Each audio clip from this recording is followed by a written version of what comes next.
They gave me a role in their little tragedy, but I changed the genre to revenge.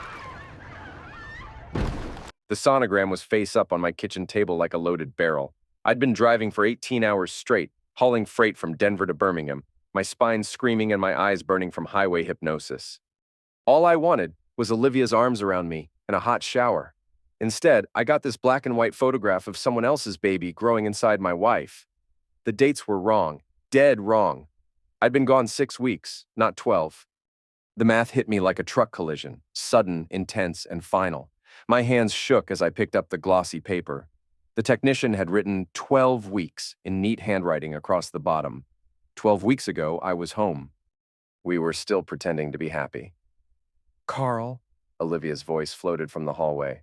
"That you, honey?" I slid the sonogram into my jacket pocket and walked to the sink. My reflection in the window looked like a ghost 50 years old, weathered skin, eyes that had seen too many miles of empty road. Behind me, footsteps approached. "Hey there, stranger." She kissed my cheek, her belly barely showing beneath a loose shirt. "How was the drive?" "Long." I turned to face her. Olivia looked radiant, glowing the way pregnant women do in movies. Her auburn hair was styled differently, shorter, new makeup, new perfume. Everything about her screamed change. "I made your favorite pot roast with those little potatoes you like." She moved toward the stove, and I caught something in her movements. Guilt, maybe, or relief that I was looking at her back instead of her eyes. "That's nice." The words came out flat. "When's dinner?" 20 minutes, why don't you get cleaned up? I'll set the table." I nodded and headed upstairs, the sonogram burning in my pocket like evidence of a crime. In our bedroom, everything looked the same, but felt different. The bed was made too perfectly. No depression on my side, where I usually threw my clothes. The room smelled like fabric softener and lies. I sat on the edge of the bed and pulled out the sonogram again, studied it like a map to somewhere I didn't want to go. The baby was clearly formed head, body, tiny arms, real, alive, not mine. My phone buzzed. Text message from my dispatcher. "Got another run Tuesday if you want it. Long haul to Portland." I almost replied yes immediately. The road was clean, honest. You put your foot on the gas and move forward. No questions asked. But something made me hesitate. Maybe curiosity. Maybe the need to know how deep the betrayal went. "Carl, dinner's ready." I deleted the text and went downstairs. The pot roast tasted like sawdust. Olivia chattered about her doctor's appointment, her sister's new job, the weather, anything except the obvious. I watched her hands as she talked, noticed she'd painted her nails red. She never wore red polish. "The baby's doing great," she said, cutting her meat into precise squares. "Doctor says I'm right on track." "That's good." I took a sip of beer. 12 weeks, right? She nodded without looking up. Time flies. After dinner, I helped with dishes while Olivia settled on the couch with her tablet. I watched her scroll through Facebook, liking posts and commenting on photos. Her phone sat on the coffee table, screen down. When it buzzed, she grabbed it quickly. "Who's that?" I asked. "Just Sarah. She's having drama with her boyfriend again." The lie hung in the air between us like smoke. I'd known Olivia for 15 years, married her for 12. I knew her tells, the way she touched her throat when she was nervous, how she over-explained simple things when she was hiding something bigger. "I'm tired," I said. "Think I'll turn in early." "Already?" "I thought maybe we could watch a movie." "Tomorrow night, I promise." I kissed her forehead and went upstairs, but instead of going to bed, I stood at the bedroom window and waited. 30 minutes later, Olivia's phone rang. She answered on the first ring, her voice dropping to a whisper. I couldn't make out words, but the tone was intimate, secretive. When she hung up, she grabbed her keys. "Carl, I'm running to the store." "We're out of milk." The front door closed, and I was moving. I pulled on jeans and a baseball cap, grabbed my truck keys, and slipped out the back door. Her Camry was already at the end of our street, turning left toward town. I followed at a distance, my heart hammering against my ribs. She didn't go to the store. Instead, she drove to the Pineview Motel on the outskirts of Millbrook, the kind of place that rented rooms by the hour and didn't ask for ID. I parked across the street behind a dumpster and watched her knock on room 7. The door opened, and she fell into the arms of Deputy Travis Keene. I knew Keene by reputation, young, cocky, the kind of cop who used his badge to get free drinks and intimidate anyone who looked at him wrong. He was good-looking in a dangerous way, with dark hair and the kind of smile that promised trouble. Everything I wasn't. They kissed like teenagers, hungry and desperate. His hands roamed her body, and she pressed against him like she was drowning and he was air. I watched for 10 minutes before I couldn't take any more. The drive home was a blur. I sat in my driveway for 20 minutes, trying to process what I'd seen. My wife, pregnant with another man's child, kissing a corrupt deputy in a Fleabag motel. The American dream, right there. When Olivia came home an hour later, she was carrying a gallon of milk and humming softly. She found me in the kitchen, staring at nothing. "You're still up," she said, putting the milk in the refrigerator. "Couldn't sleep?" Something like that. She moved behind my chair and started massaging my shoulders. Her hands were warm, gentle, practiced. "You've been gone so much lately," she whispered against my ear. "I miss you." The words were like knives. I wanted to turn around, grab her by the shoulders, and demand the truth. Instead, I sat perfectly still and let her lie to me. "I miss you too," I said. That night, I lay in bed beside my wife and stared at the ceiling until dawn. She slept peacefully, one hand resting on her belly, protecting someone else's child. In the pale morning light, she looked innocent, beautiful, like the woman I'd fallen in love with. But love was a luxury I couldn't afford anymore. I started drinking at Murphy's bar the next afternoon. Not because I wanted to, but because I needed the town to see me broken. Millbrook was the kind of place where everyone knew everyone else's business, and gossip moved faster than wildfire. "Rough patch with the missus?" Murphy asked, sliding another whiskey across the scarred wooden bar. I shrugged and stared into my glass. Women.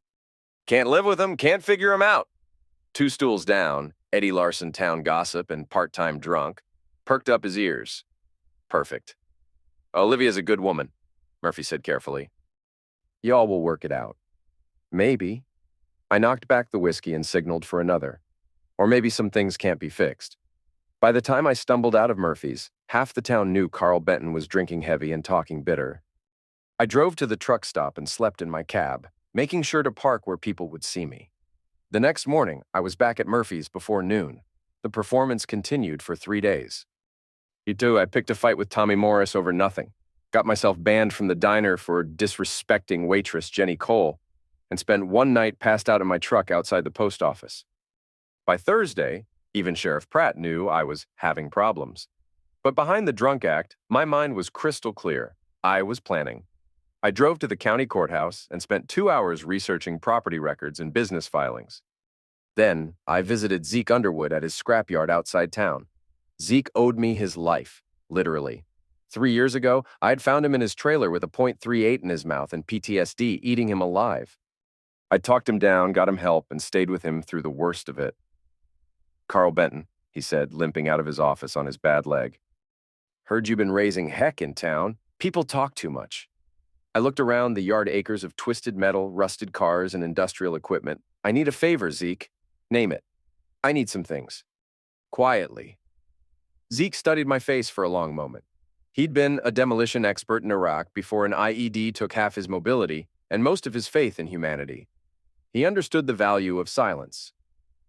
"What kind of things?"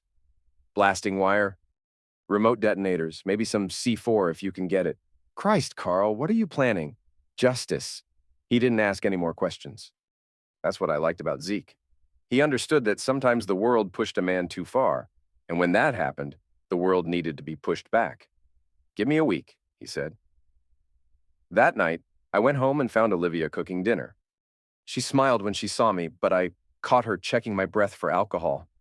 "How was your day?" she asked. "Better. I think I needed to get some things out of my system." "That's good, baby." "I was worried about you." The concern in her voice sounded genuine. Maybe she did care about me, in her way. Maybe she was just weak instead of evil. Didn't matter anymore. "Olivia," I said, "I need to ask you something." She tensed slightly. "What?" "Are you happy?" The question seemed to surprise her. "What do you mean?" "I mean, are you happy with us, with our life?" She set down her spatula and turned to face me. For a moment, I thought she might tell me the truth. Confess everything and give us both a chance to figure out what came next. Instead, she kissed me. "Of course I'm happy," she whispered against my lips. "We're going to have a baby, Carl." We're going to be a family. That night, I held her while she slept and felt nothing but empty space where my heart used to be. The LLC paperwork was surprisingly simple. Zeke's cousin Danny had moved to Florida 3 years ago and never bothered to close his construction company. For $500 cash, Danny signed over power of attorney and forgot we'd ever talked. Suddenly, I owned Underwood Construction LLC, complete with bank accounts and tax history. I liquidated everything. The house, the truck, my savings account, all of it went through the LLC and into untraceable cash. Olivia thought I was having a breakdown, selling our assets to fund my drinking problem. She tried to stop me, threatened to call a lawyer, but I'd been smart. Everything was in my name. "Carl, please," she begged, standing in our empty living room. "This is insane. Where are we supposed to live?" "I found us a rental," I said, handing her a key. "Small place on Elm Street. It'll do until I get my head straight." The rental was a lie. I'd paid 3 months up front on a one-bedroom apartment, but I had no intention of living there. It was stage dressing, nothing more. The real work happened at night.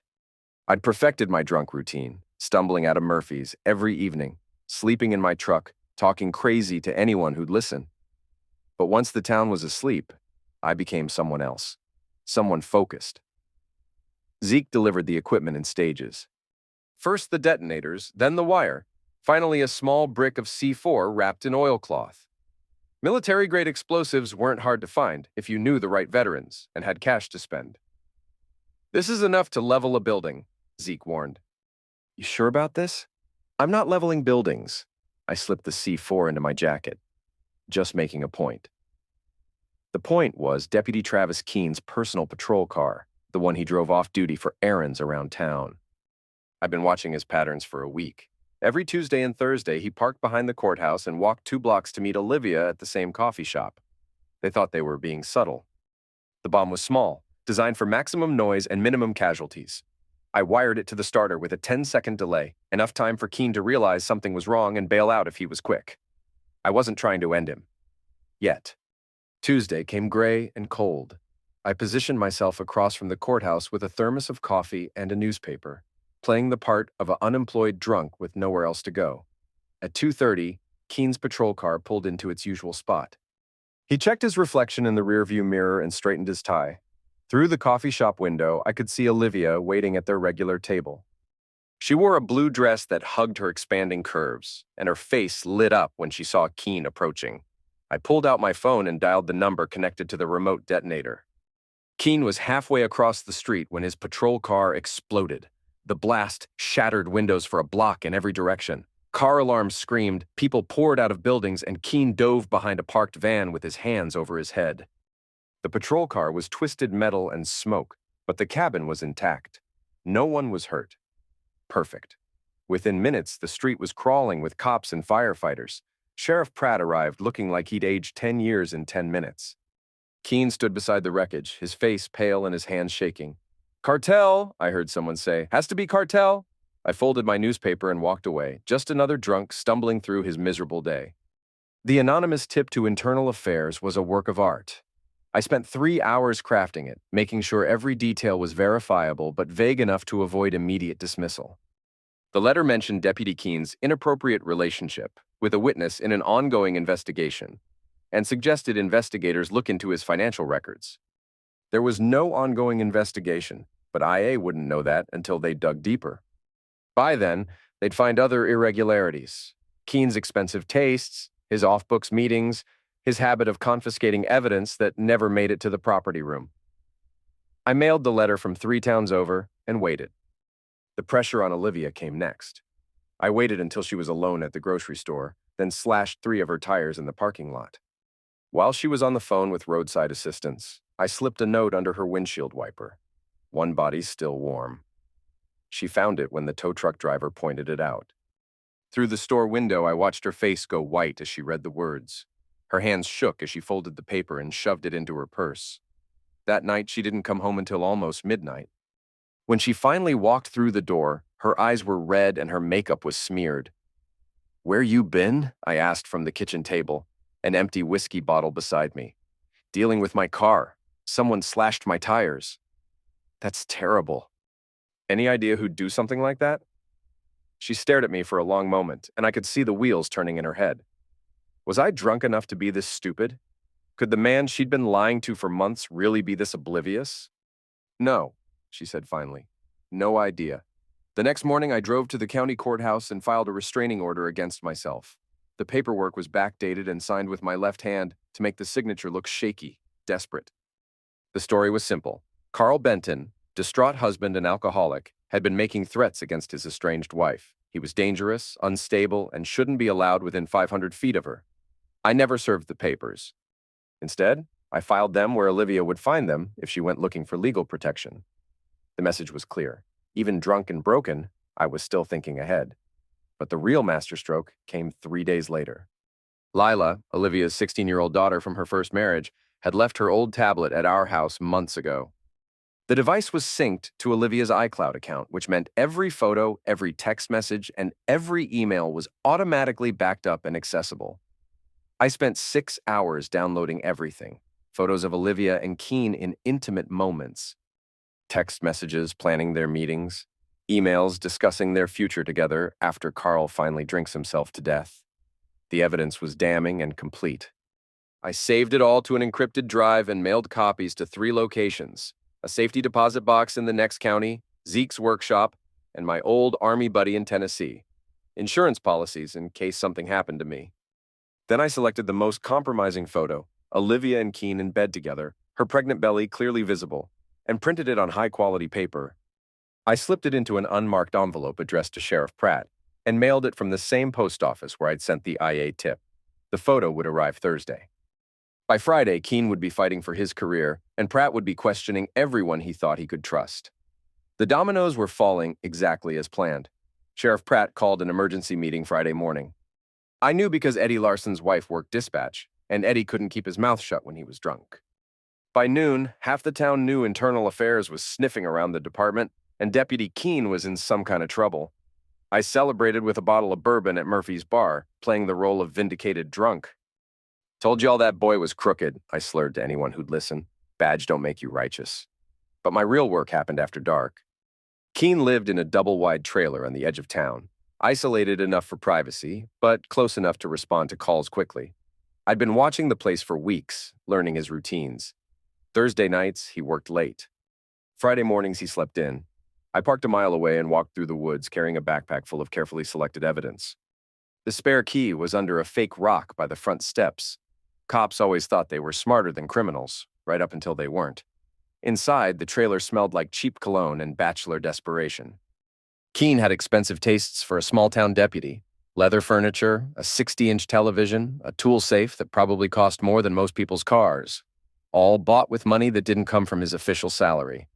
I planted the fake FBI badge in his bedroom dresser, wedged behind a stack of pornographic magazines. The burner phone went into the kitchen freezer, wrapped in a Ziploc bag full of cocaine, just enough to suggest trafficking but not enough to bankrupt myself buying it. Finally, I left a handwritten note on his pillow.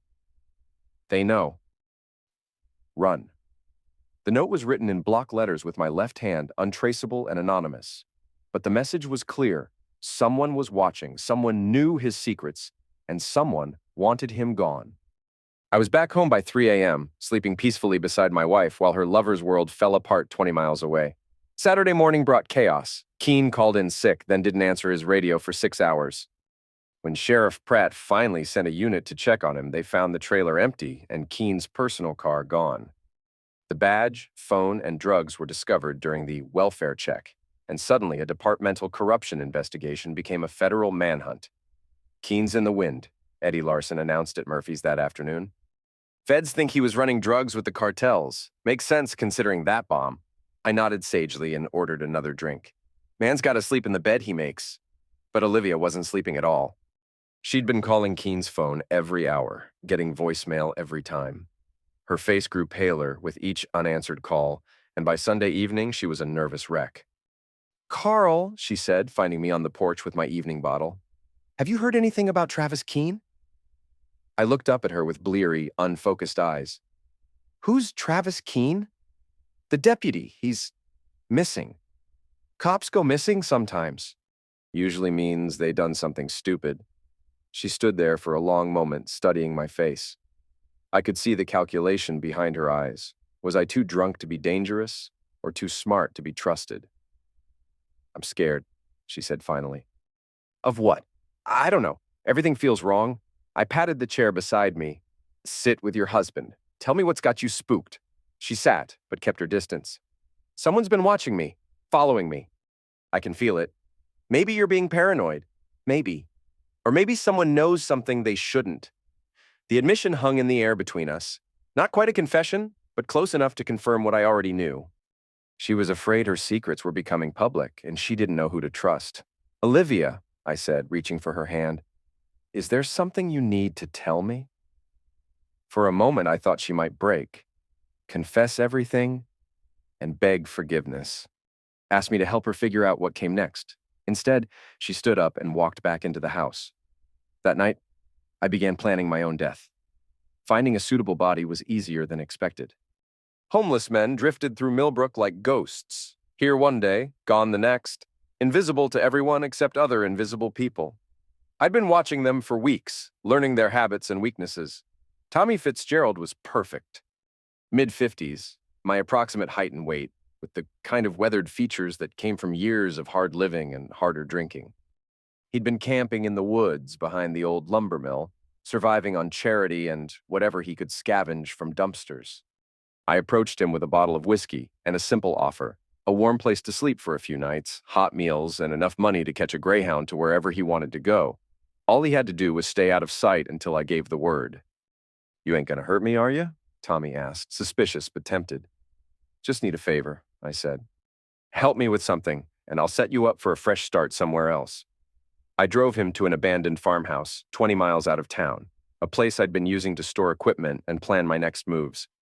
The house had electricity and running water, leftovers from when it had been a meth lab before the DEA shut it down. Make yourself comfortable, I told Tommy. I'll be back tomorrow with food and more details. What kind of favor are we talking about? The kind that helps a man disappear when he needs to. I left him with a case of beer and drove back to town, my mind already working through the logistics. Timing would be everything. Too soon, and people might ask questions. Too late, and other factors might complicate the plan. The fire had to look accidental. A drunk man, alone and careless, knocking over a kerosene lamp or falling asleep with a cigarette. The kind of tragedy that happened every day in rural America, sad but not suspicious. I spent 2 days preparing the scene. Scattered empty bottles around the farmhouse, left cigarette butts in ashtrays, poured kerosene in strategic locations to ensure the fire burned hot and fast. Finally, I dressed Tommy in my clothes and left my wallet and wedding ring where they'd survived the blaze. Time to earn that money, I told Tommy Wednesday evening. What exactly are you asking me to do? Just sleep here tonight. I'll handle everything else. I gave him enough whiskey to ensure he'd be unconscious when the fire started. Poor bastard never felt a thing. The accelerant did its job, and by the time the fire department arrived, the farmhouse was fully engulfed. They found the body exactly where I'd left it, burned beyond recognition, but surrounded by my personal effects. The coroner's report would take weeks, but Sheriff Pratt made the preliminary identification based on circumstantial evidence. Carl Benton's truck parked outside, Carl Benton's wallet in the debris, Carl Benton's wedding ring on the victim's finger. Looks like he was drinking heavy and passed out with a cigarette, Pratt told the newspaper. Tragic accident, but not surprising given his recent troubles. The obituary ran on Friday. Carl Matthew Benton, 49 of Millbrook, died Wednesday in a house fire. Survived by wife Olivia and stepdaughter Lila. Services pending. I read it from a motel room 30 miles away, officially dead and finally free to do what needed doing. Being dead was liberating. I could move without being seen, act without being questioned, and plan without interference. The insurance money would take months to process, giving me plenty of time to complete my work. I started watching Olivia immediately. She grieved publicly, black dress at the memorial service, tears during interviews with the local newspaper, flowers on my grave every Sunday. But privately, she was already making plans with her new lover. Keene had returned from his temporary exile, claiming he'd been in protective custody while IA investigated the cartel threats against him. The drugs and fake badge had been dismissed as planted evidence, part of an elaborate framed job by criminals seeking revenge. Sheriff Pratt, desperate to avoid federal oversight, accepted the story without much scrutiny. Within a week of my funeral, Keene was back on patrol and back in Olivia's bed. I followed them to the Pineview Motel on Tuesday night, watching through the window as they celebrated their freedom. They made love with the passion of people who thought they'd beaten the system, whispering about their future together while my ashes were still warm. "We should leave town," Olivia said, lying naked against Keene's chest. "Start fresh somewhere else." "After the baby's born," Keene replied. "We don't want to raise questions by running too soon." "What if people find out?" "Find out what? Your husband died in an accident and you're moving on with your life." "Happens every day." I recorded it all through the cracked window, digital evidence of their callousness, but evidence wasn't enough anymore. I needed justice, and justice required a more personal touch. The next morning, I broke into their house. My house, technically, since Olivia had inherited everything. She was at the grocery store, maintaining the routine of a grieving widow. I had 30 minutes to work. I placed cameras in 3 locations: the bedroom, the living room, and the kitchen. Tiny wireless devices that would stream directly to my laptop, invisible unless you knew where to look. Then I uploaded a virus to Olivia's computer, one that would give me remote access to her webcam and microphone. By the time she came home, I was watching her every move. The psychological pressure began immediately.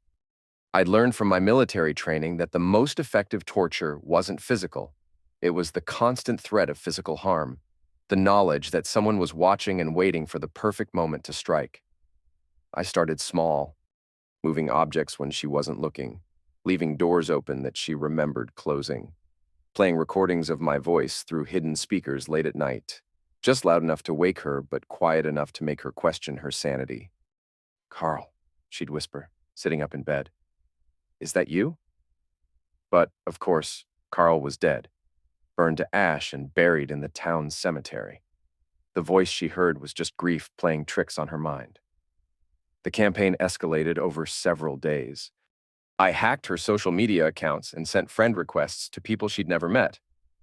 I signed her up for magazine subscriptions and mailing lists, flooding her mailbox with unwanted correspondence.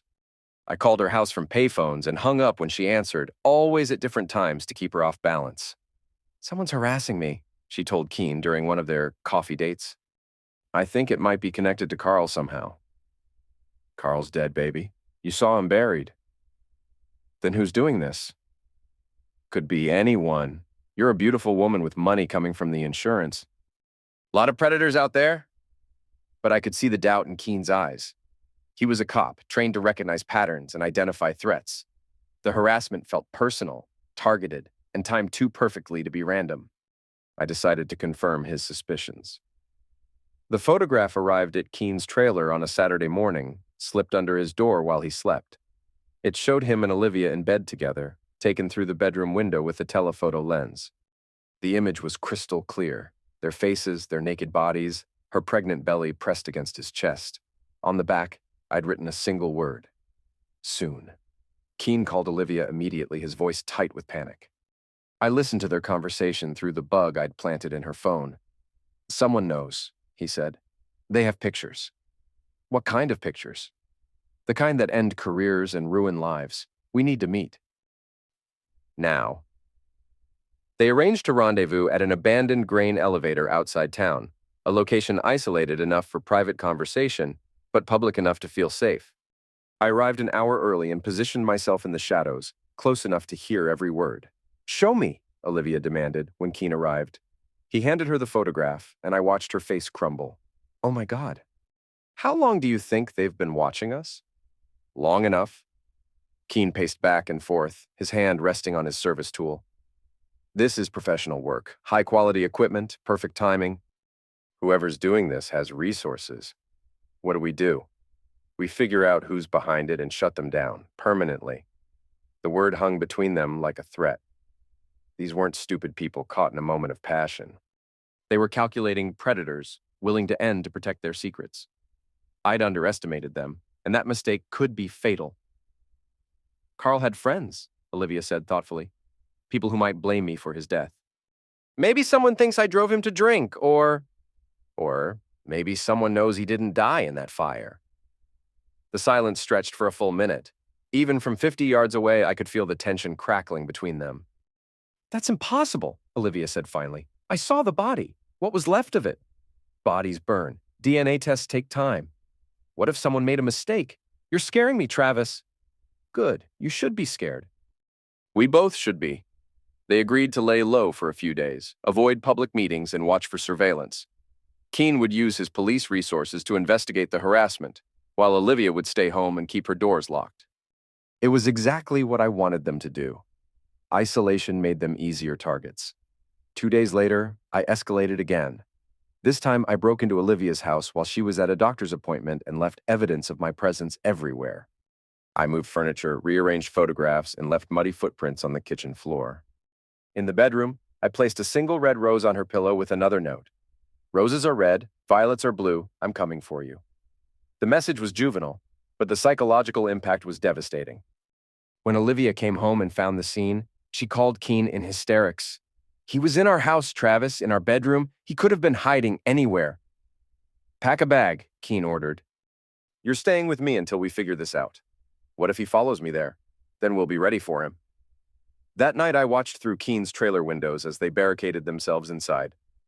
He'd positioned tools throughout the house, his service tool, even a magnum, and installed motion sensors around the perimeter. They were scared, paranoid, and making mistakes. Perfect.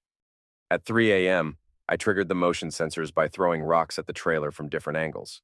The alarms woke them instantly, sending Keene scrambling for his tool while Olivia cowered in the bedroom. Stay down, Keene whispered, peering through the blinds. I don't see anything.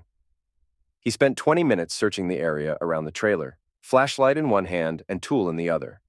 He found nothing because there was nothing to find, just a ghost playing games with their minds. When he came back inside, Olivia was crying. This has to stop, she sobbed. I can't live like this. It will stop, Keene promised. Tomorrow, I'm calling in favors with some friends who know how to handle situations like this. Off the books, if you know what I mean. I knew exactly what he meant. Keene was talking about murder, and that changed everything. The game was over. Now it was war. I had 48 hours to act before Keene's friends arrived. Professional enders didn't advertise their services, but I'd learned enough about Keene's background to know he had connections to the kind of people who solve problems with bullets. The plan required perfect timing and absolute commitment. No room for hesitation, no opportunity for mercy. Olivia and Keene had chosen their path when they decided I was expendable. Tuesday evening, I made my final preparations. The freight truck I'd stolen from the rail yard sat hidden in an abandoned barn, its cargo doors reinforced with steel plates and welded shut from the outside. Inside, I'd installed 2 chairs, a battery-powered LED light, and enough air vents to keep the occupants alive for several hours. This wasn't about quick death. It was about justice, and justice required suffering. I called Keene's cell phone at exactly 9 p.m., using a voice modulator I'd bought online. Deputy Keene, I said, disguising my voice as an elderly woman's. This is Margaret Willis. I think someone's trying to break into my house on Oakwood Street. Can you come quick? I'm scared. Margaret Willis had been dead for 3 years, but her house stood empty and isolated. Perfect for what I needed. Keene would respond alone, standard procedure for a residential call in Millbrook's quiet neighborhoods. I'll be right there, ma'am. Stay on the line with dispatch. My phone's dying. Please hurry. I hung up and drove to Oakwood Street, parking the freight truck behind a cluster of pine trees. The Willis house sat at the end of a dead-end road, surrounded by overgrown yard and broken dreams. No neighbors, no witnesses. Keene's patrol car arrived 20 minutes later, headlights cutting through the darkness. He parked in the driveway and approached the front door cautiously, one hand on his service tool. Standard police procedure. I hit him with the stun tool as he stepped onto the porch. 50,000 volts dropped him like a sack of concrete. I zip-tied his hands and feet, duct-taped his mouth, and dragged him to the truck. He was unconscious but breathing. Exactly what I needed. Phase 1 complete. Olivia required a different approach. She was already paranoid, already expecting danger. A direct assault would fail, but her maternal instincts were a weakness I could exploit. I called her at 10:30, using a prepaid phone and my normal voice. Mrs. Benton? This is Attorney James Morrison from Morrison, Walsh & Associates. I need to meet with you regarding your husband's life insurance claim. It's late, Mr. Morrison. Can't this wait until morning? I'm afraid not. There's been a complication with the payout, and I'm flying back to Chicago tomorrow. If we don't resolve this tonight, the insurance company might deny your claim entirely. Greed overcame caution. Money always did. Where do you want to meet? My office downtown is being renovated. Can you meet me at the old Sinclair station on Highway 49? I have all the paperwork with me. The abandoned gas station was another perfect location. Isolated, familiar, and close enough to the Willis house for easy transport. Olivia agreed to meet me there in 30 minutes. She arrived driving her Camry, her pregnant belly silhouetted against the dashboard lights. I watched her park and look around nervously, probably wondering why a lawyer would choose such a strange meeting place. I approached from behind as she got out of her car. "Mrs. Benton?" She turned and her face went white when she saw me. Not because she recognized my voice or my walk, but because she was staring at a ghost. "Hello, Olivia," I said. She tried to run, but pregnancy had slowed her down. I caught her arm and pressed the stun tool against her ribs. She collapsed beside her car, unconscious before she hit the gravel. Loading her into the truck was harder than handling Keen. She was dead weight, and I had to be careful not to hurt the baby. Whatever sins she'd committed, the child was innocent. By midnight, both of my prisoners were secured in the truck's cargo hold, awake and terrified. I'd removed their restraints, but left them locked inside the steel box. The air vents would keep them alive for hours, long enough for them to understand what was happening. "Carl?" Olivia's voice was muffled but audible through the metal walls. "Carl, is that really you?" I didn't answer. Let them wonder. Let them fear. I climbed into the truck's cab and started the engine. The drive to Miller's Quarry would take 40 minutes. 40 minutes for them to think about what they'd done and what they deserved. Miller's Quarry had been abandoned since the 1980s, when environmental regulations shut down the limestone operation. The main pit was over 100 feet deep and filled with groundwater so cold it never fully thawed, even in summer. Local kids called it Dead Man's Lake because of the accidents that happened there. Drunk teenagers diving into water that was deeper and more dangerous than it looked. Perfect for my purposes. I backed the freight truck to the edge of the quarry, positioning it on a gentle slope that led directly to the water. The truck's weight would carry it over the edge once I released the brakes, but the angle was gradual enough to give my passengers time to understand their fate. I climbed out of the cab and walked to the rear of the truck. Through the air vents, I could hear Olivia crying and Keen shouting demands. "Let us out, you psycho!" Keen yelled. "This is kidnapping. You'll get the death penalty." "The death penalty," I said, my voice echoing through the vents. "That's interesting, Travis. Tell me, what's the penalty for adultery? For fraud? For planning to murder the husband you've already betrayed?" Silence. That's what I thought. I sat down on the truck's bumper, making myself comfortable. "We have some time before sunrise, so let's talk." "Really talk, for the first time in months." "Carl, please." Olivia's voice was barely a whisper. "I know you're angry, but think about the baby." "Your baby?" "My baby?" I laughed, a sound with no humor in it. "Olivia, we both know that child isn't mine. The dates don't work, remember? I've got the sonogram to prove it." "You're wrong. The doctor made a mistake, or—" "Stop lying." My voice echoed across the quarry like a gunshot. "I followed you, Olivia. I watched you with him. I have pictures, recordings, evidence of every lie you've told and every betrayal you've committed." Keen's voice cut through the darkness. "You want to know the truth, Carl? Fine. She came to me. Your precious wife seduced me because she was tired of being married to a broken-down trucker who was never home. You want someone to blame? Look in a mirror." "Travis, don't!" Olivia started. "No, let him talk," I said. "I want to hear this. She told me you were impotent, said you hadn't touched her in over a year, said she was lonely and needed a real man who could satisfy her. So I gave her what she wanted. Each word was a knife, precisely aimed and perfectly sharp. Part of me had hoped for remorse, for some sign that they understood the magnitude of their betrayal. Instead, I got blame and justification. "And the baby?" I asked. "Mine," Keen said proudly. "My son, growing in her belly. The first of many, once we get rid of you permanently." "Get rid of me permanently? That's an interesting phrase, Deputy. Tell me about these friends you called." "The ones who are going to solve your problem off the books." The silence stretched for 30 seconds. "You've been listening," Olivia said finally. "How long have you been watching us?" Long enough to know you're both willing to commit murder to protect your secrets. Long enough to know you feel no guilt about destroying my life. Long enough to know you deserve everything that's about to happen. I stood up and walked to the truck's cab, my hand on the door handle. "Carl, wait," Olivia screamed. "Please, we can work this out." "I'll leave, Travis. We can start over. We can work it out." I opened the driver's door. "Olivia, you're pregnant with another man's child. You've been planning my murder. You celebrated my death." "There's nothing to work out. The baby's innocent," she sobbed. "If you have any decency left, think about the baby." I paused, my foot on the running board. The baby was innocent. That fact had been eating at me for weeks. The one flaw in my plan for perfect justice. But sometimes innocent people suffered for the sins of others. Sometimes the world was just cruel. "I gave you 15 years of my life," I said finally. "I gave you my name, my home, my trust, my love. I would have died for you, Olivia. Instead, you ended me anyway." I climbed into the cab and released the parking brake. The truck began to roll forward slowly, gravity pulling it toward the edge of the quarry. Through the rear vents, I could hear Olivia screaming and Keen cursing, but their voices seemed distant now, unimportant. At the last second, I opened the driver's door and jumped clear. The freight truck went over the edge like a dying beast, tumbling end over end before hitting the water with a sound like thunder.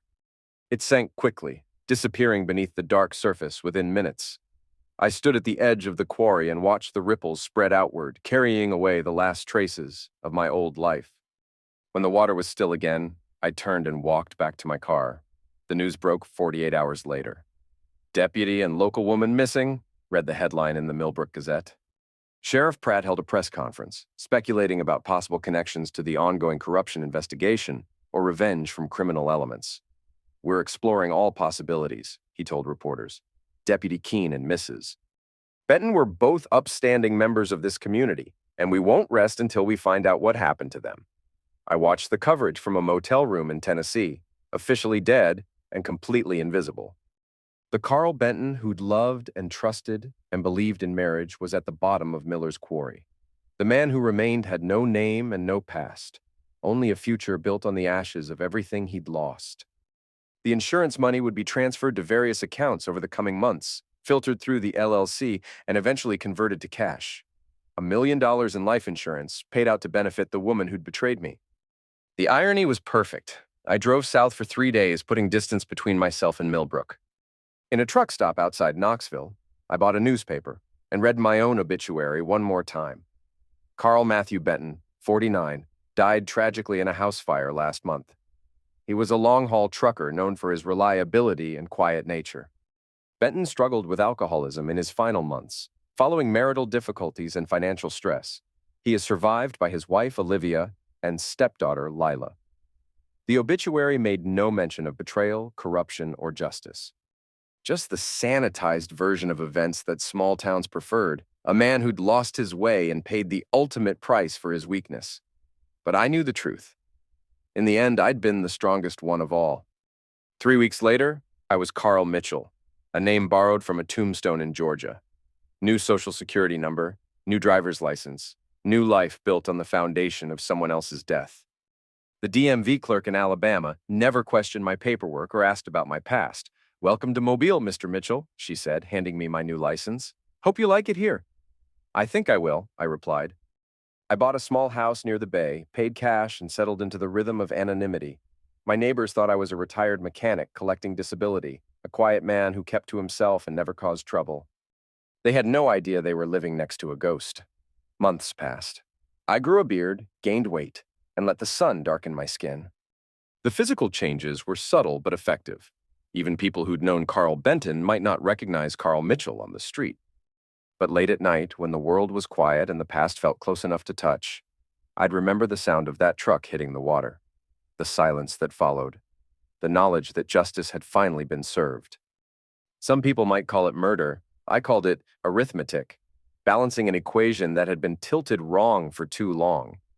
They'd taken everything from me, so I'd taken everything from them, equal and opposite reactions, just like Newton's laws. The baby had been the hardest part to reconcile. An innocent life ended because of its parents' sins. But innocence was a luxury in a world where predators wore badges and wives sold their husbands' trust for 30 pieces of silver. Sometimes the innocent suffered. Sometimes that was just how the math worked out. I tried not to think about it too much. 6 months after Miller's quarry, I made one last trip to Millbrook. Not as Carl Benton, he was dead and buried, but as a stranger passing through, curious about the town's recent tragedies. The place looked smaller than I remembered, shabbier. Murphy's bar was still open, but Eddie Larson's stool was empty. Heart attack, the bartender explained. Stress got to him after all that business with the deputy and the Benton woman. What business was that? I asked, playing the part of an interested outsider. Murder, most likely. Though they never found the bodies or figured out who did it. The whole thing was a mess. I ordered a beer and listened to the gossip, amazed at how wrong people could be while being so certain of their facts. Half the town thought the disappearances were connected to drug cartels. The other half blamed a serial ender who'd never been caught. No one suspected the truth, that justice sometimes wore a dead man's face and spoke in a voice that shouldn't exist. Sheriff Pratt had retired early, citing health concerns. His replacement was a young woman from Atlanta, brought in to clean up the department and restore public confidence.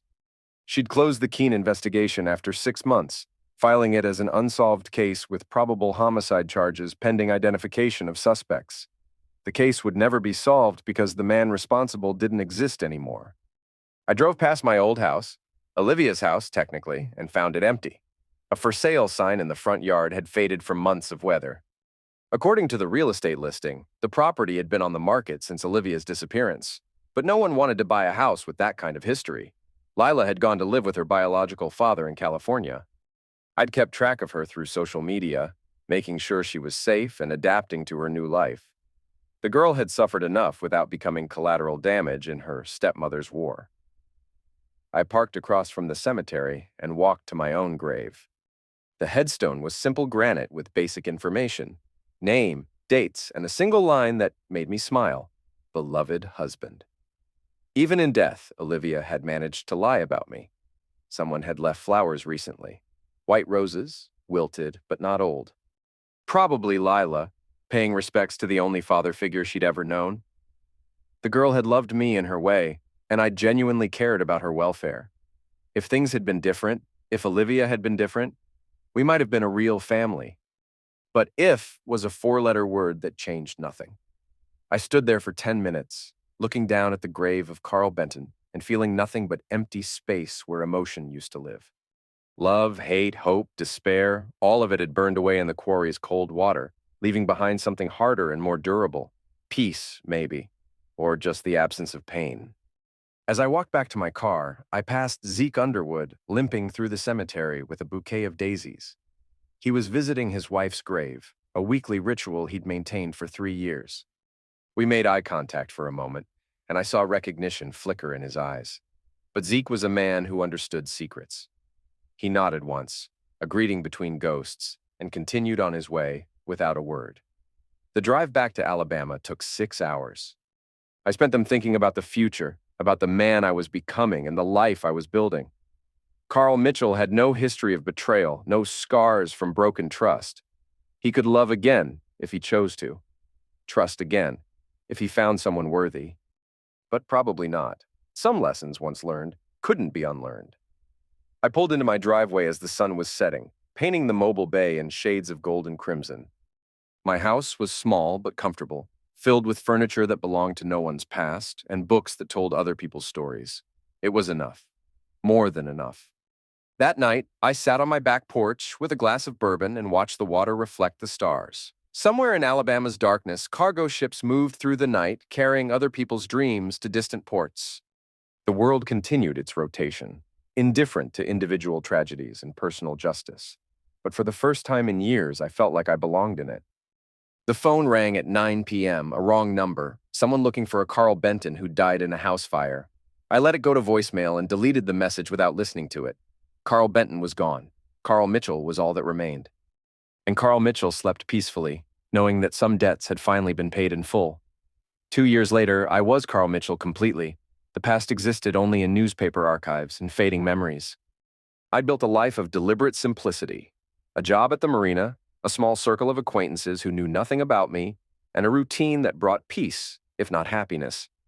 But peace was enough. On a Tuesday morning in March, I was having coffee at a waterfront diner when I saw her on the television mounted above the counter. A news report about missing persons cases in rural Alabama, featuring photos of people who'd vanished without a trace over the past decade. Olivia's picture flashed on the screen for 3 seconds, part of a montage of unsolved cases. The anchor mentioned her name and the circumstances of her disappearance, but offered no new information. Just another statistic in America's catalog of inexplicable violence. "Shame about that girl," said the waitress, following my gaze to the television. "Pretty thing like that. Pregnant, too. World's a dangerous place for women." "Yes," I agreed. "It certainly is." I finished my coffee and walked outside into the Alabama sunshine. The air was warm and humid, heavy with the promise of spring.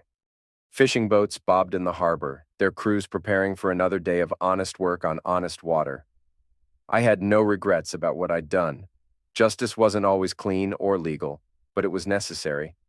Some people pushed the world too far in the wrong direction, and sometimes the world pushed back. Sometimes a man had to be his own judge and jury. Sometimes the only law that mattered was the law of equal and opposite reactions. I walked back to my truck and drove home, leaving the ghosts of Millbrook behind me forever. The radio played country music, songs about heartbreak and redemption, loss and recovery. Standard themes for people who'd lived long enough to understand that life was mostly pain, punctuated by brief moments of something better. But I'd found something better than redemption in those cold quarry waters. I'd found balance. The ledger was closed, the county was clean, and in the distance, thunder rolled across Mobile Bay, bringing rain to wash away whatever sins remained.